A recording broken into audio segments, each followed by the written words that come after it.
అనంతపురం జిల్లా కుందిర్పి మండలం రుద్రంపల్లి గ్రామంలో దొంగలు హల్చల్ చేశారు. సోమవారం నాడు శివునికి ప్రత్యేకంగా అలంకరణ చేసి భక్తి శ్రద్ధలతో పూజ చేస్తారు. అలాంటి సోమవారం నాడు రాత్రి కరెంటు లేని సమయంలో హుండీ పగలగొట్టి 25,000 నగదు గుర్తు తెలియని దుండగలు ఎత్తికెళ్లినట్లు గ్రామస్తులు తెలిపారు. ఇటీవల పలు దేవాలయాల్లో చోరీలకు పాల్పడుతుండటం పోలీసులకు సవాల్గా మారింది.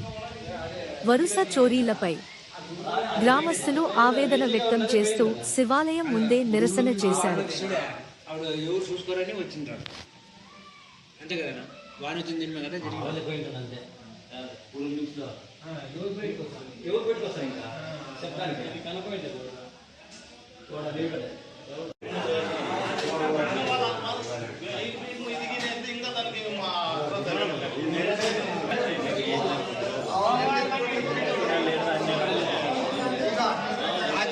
ఓపెన్ చేసి బోర్డు తీసుకొని పెట్టాము.